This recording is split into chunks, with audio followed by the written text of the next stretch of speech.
Kaya po mga binamahal, narito na po tayo sa pinakamalagang yugto na ating pambalagawain. Ito po ang pagkikinig ng salita ng ating pinakamamalapay Sus.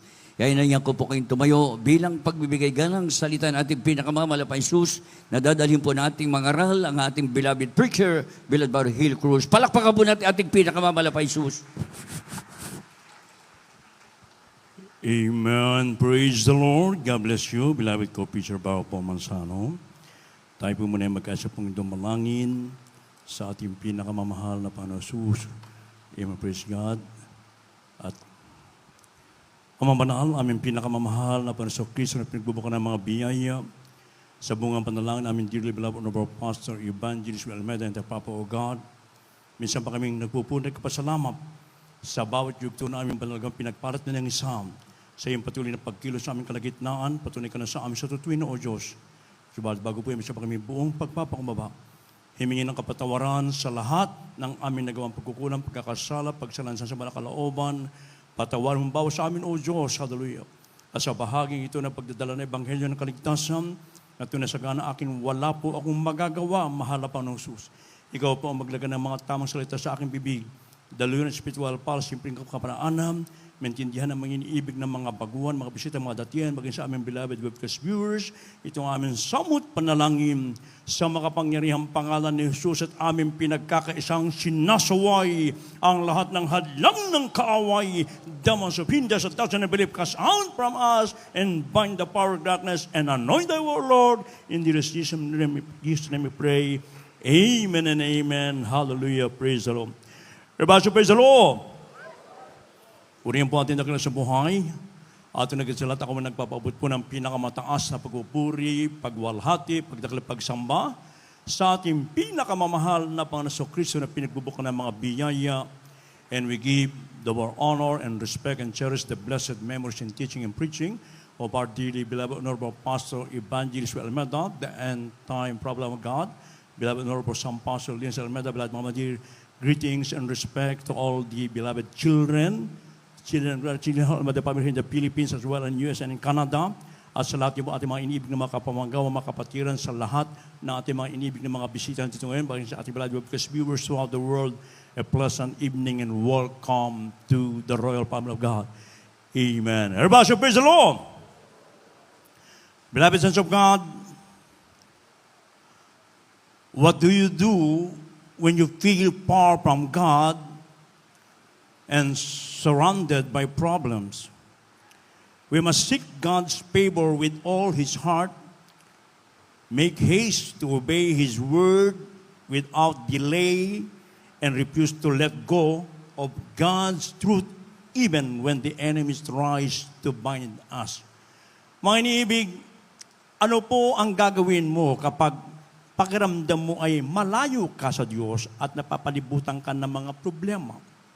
Dapat nating hanapin ang habag ng dakilang Diyos ng buong puso at magmadali.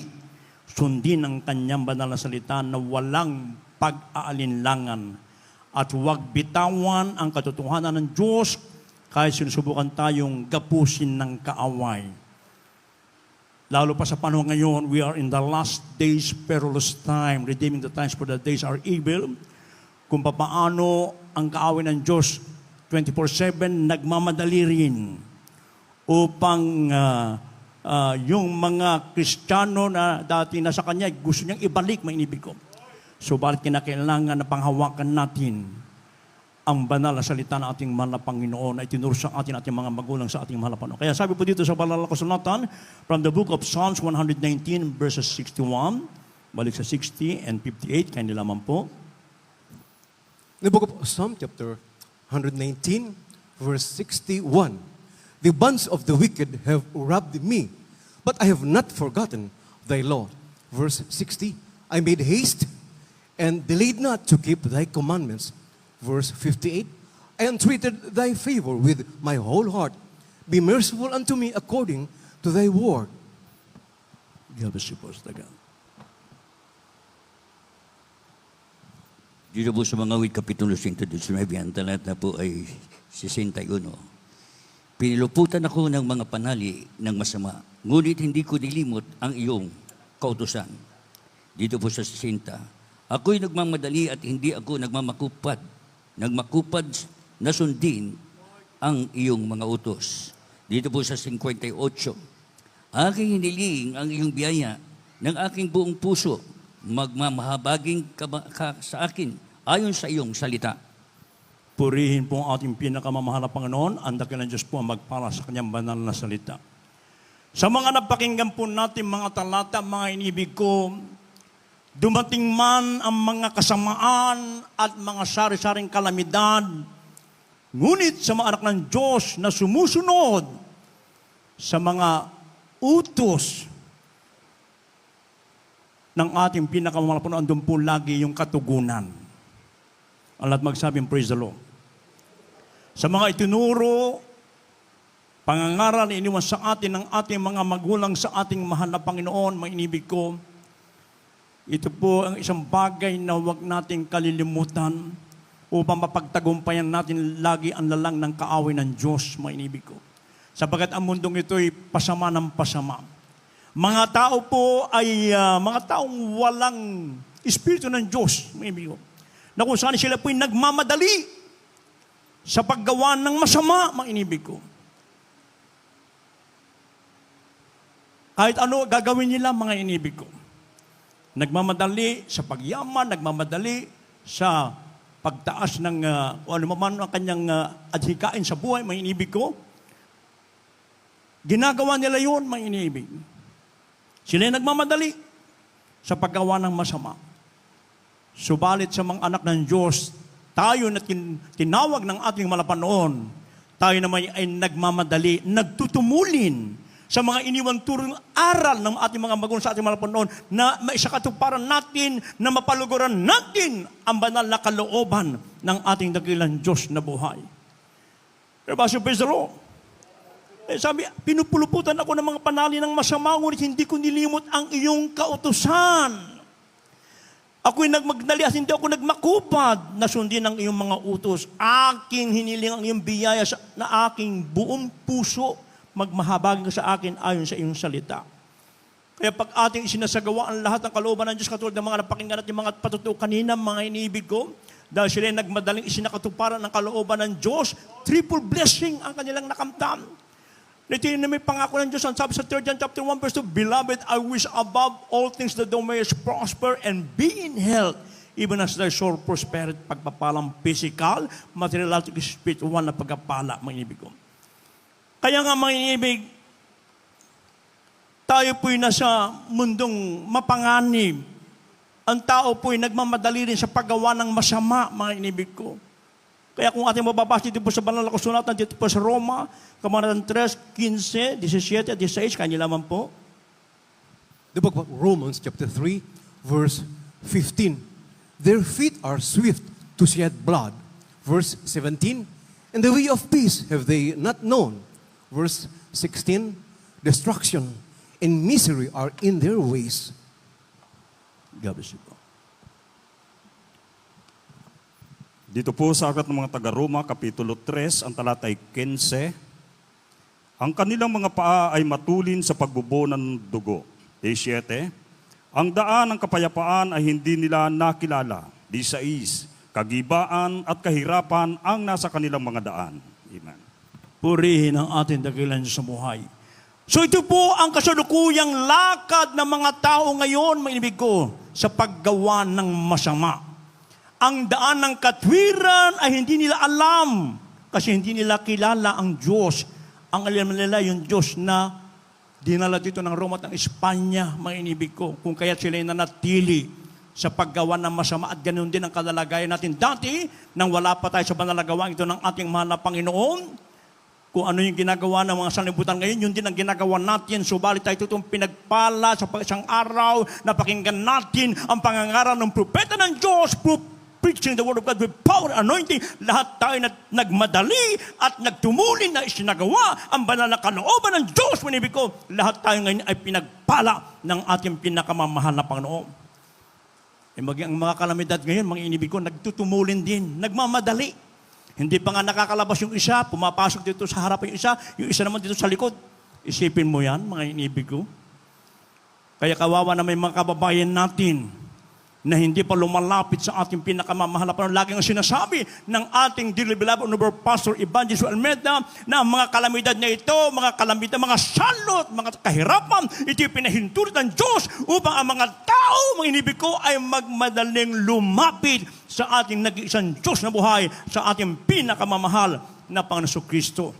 Sapagat kung paano yung panahon nung sa Old Testament, mga inibig ko, basahin na lang po yung sa tahanan ito. Medyo mahaba po ito kasi sa Book of Genesis, chapter 6, verses 8, 13 up to 14, talong sa 22.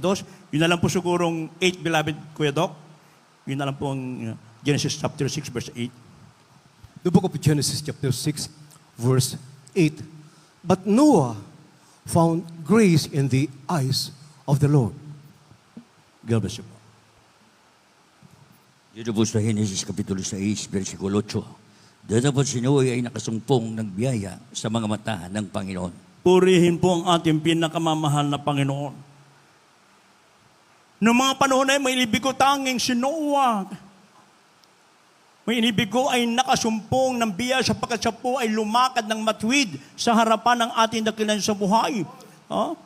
Na kung saan ay kasi ang mundo noon, mga inibig, sumama ang lupa sa harap ng Diyos at ang mga lupa ay napuno ng karahasan at tiningnan ng Diyos ang lupa at narito sumama sapagkat pinasama ng lahat ng tao ang kanilang paglakad sa ibabaw ng lupa. At sinabi ng Diyos kay Noe, ang wakas ng lahat ng tao ay dumating sa harap ko sapagkat ang lupa ay napuno ng karahasan dahil sa kanila at narito sila'y aking nilipulin kalakip ng lupa. Gumawa ka ng isang sasakyang kahoy na goper, gagawa ka ng mga silid sa sasakyan at iyong sisiksikan sa loob at sa labas ng sahig.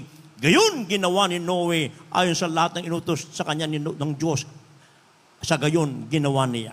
So dito na sa inutusan, mga inibig ko, hindi po siya nagmakupad, kundi bago siya po ay nagmadali, nagtumulin sa pagsunod sa inuutos ng ating pinakamamahal na Panginoon. Anong ginawa ng mga tao noong mga panahon na yon? Kasi ginawa siya ng arka doon sa italuktok ng bundok, mga inibig ko. Ay akala nila, tag-araw pa ng mga panahon na yun, mga inibig, ay si Noah, nawawala na ng bait. Parang gano'n, mga paninira ng mga inibig ko. Subalit, nung pinasok na lahat ng mga hayop, iba-ibang pair by pair ng mga hayop, mga inibig ko, at pagkatapos pinilitan ng mahal na Panginoon, umulan na ng umulan. 40 days and 40 nights, mga inibig ko. Bukod doon, bumukas pa yung mga bukal. Kaya ang pagka ng tubig ay mabilis. Ang mga tao ngayon, andun, lumalapit sila, nagmamadali sila. Naniniwala na kami sa iyo, Noah. It's too late, mga inibig ko, sapagkat ipinilid na ng ating mahal na Panginoon yung pintuan. At sa ating panahon ngayon, mga inibig ko, tayo pinasa huling panahon, na talaga naman pong andyan na ang grabing karahasan, kaguluhan, patayin kaliwat kanan, mga inibig ko. Sa mga balitang ating mapapakinggan, mga inibig, talaga namang mahihitakutan ka. Kung wala lang sa ating mahal na Panginoon yung ating kapwa manggagawa, siguro pinaglalamayan na rin siya. Pero dahil sa kapangyarihan ng Diyos, iniligtas ang ating mahal na kapatid. Everybody praise the Lord. Kaya ganyan katindi ang karahasan, ang kasamaan sa mundong ito, mga inibig ko. Kaya nga kung paano si Noe, mga inibig ko, nagmadaling sumunod, and modest asat ating beloved Honorable Pastor Evangelist Almeida, mga inibig ko, noong mga panahon na yun, nag-iisip siya kasi may utos ang malapan sa kanya na mag-krusada ng mga 100 crusades. Ang pagkukrusada, mga inibig ko, ng panalagawaang ito ay ang preparasyon, taon, mga inibig ko. 100 crusades. Ginawa ngayon ng mga panoon, mas mabilis yung Talipo Peace Mission, mga inibig ko. Hindi nag-atubili ang ating minamahal ginagalang na pastor. Nagpasing kaagad ang 40 days, mga inibig ko. At pagkatapos, inakyat ang bundok ng Talipo Sulon, nagmamadaling ipinangaral ang purong ebanghelyo ng kaligtasan, preaching the word of God with power, anointing, maging yung mga abusayap, mga inibig ko. Sila'y naniwala na ang Diyos natin ay totoo. Palakpakan natin pinakamamahal na Panginoon. At mga 21 si Father Jose, isang pinalaya na, inibig ko. At ang krusadang ito ay more than 1,000, mga inibig ko. Talaga naman pong natanyag ang pangalan ng ating pinakamamahal na Panginoon. Nagmadali ang ating mga magulang sa ating mahal na Panginoon. Hindi sila nag-aksay ng panahon, mga inibig ko. Kaya nga, mga inibig ko,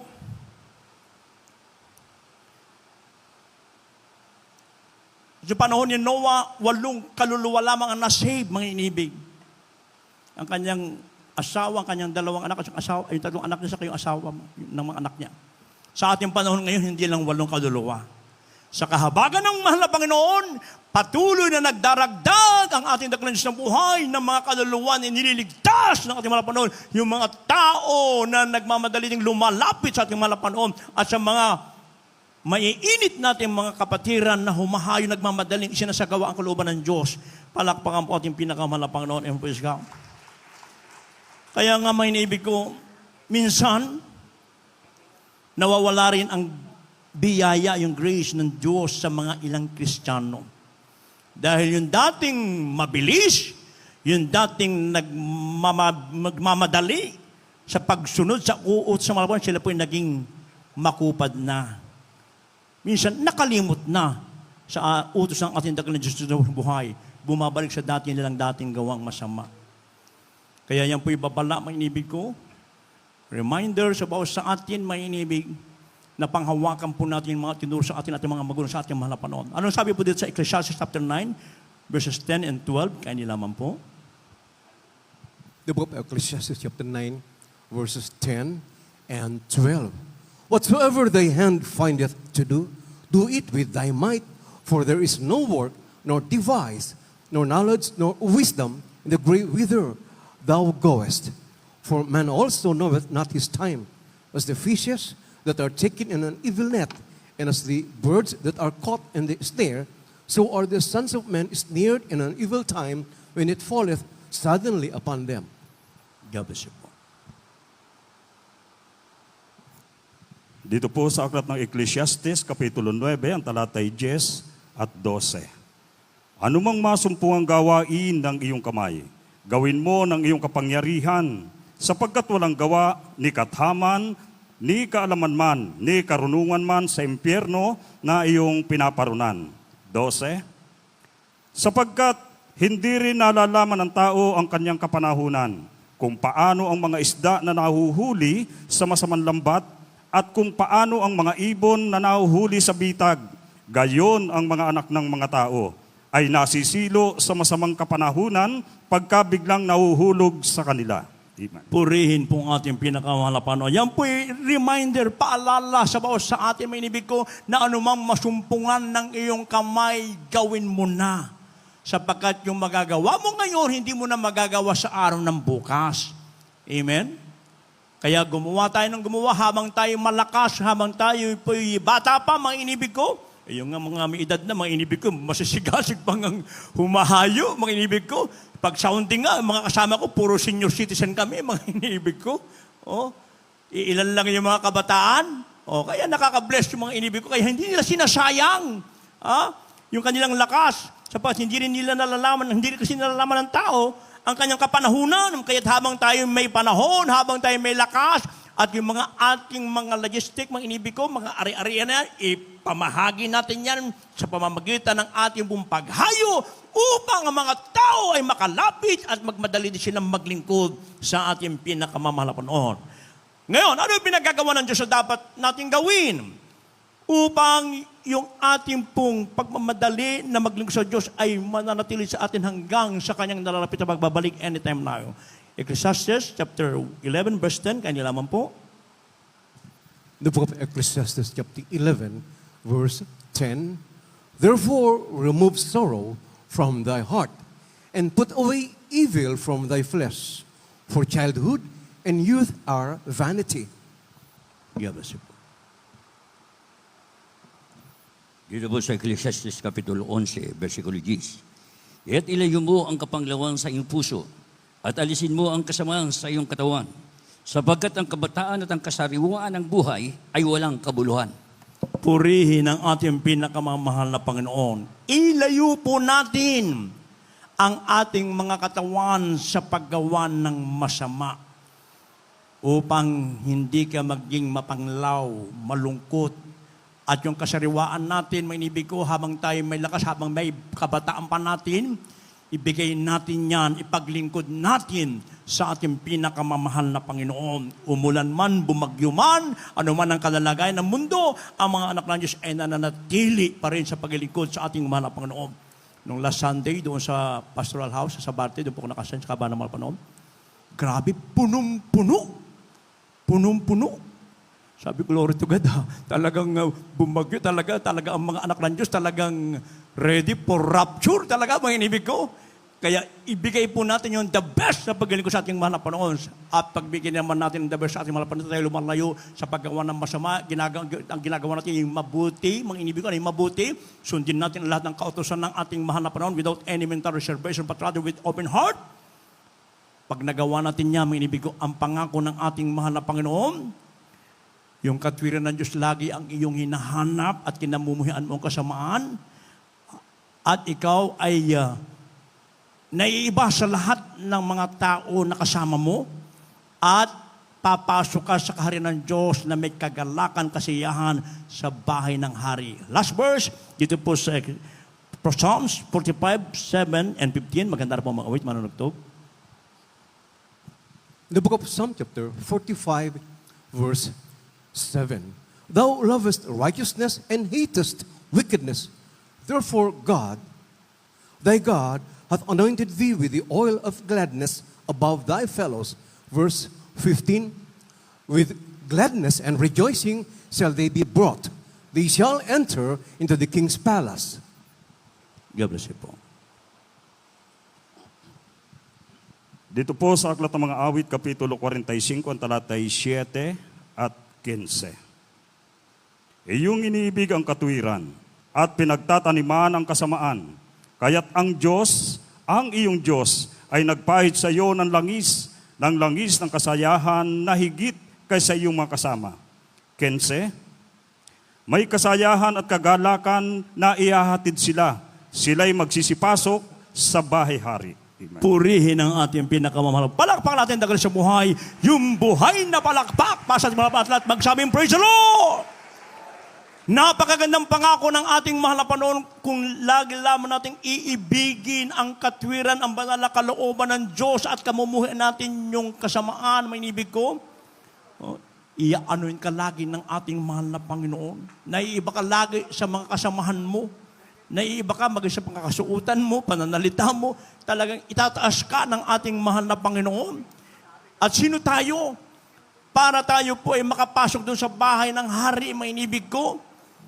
Isa tayong dating maruming basahan sa harapan ng malapanoon na nang tayo po ay makapakinig ng purong ebanghelyo ng kaligtasan na dinadala natin mga magulang sa ating malapanoon, may inibig ko ngayon.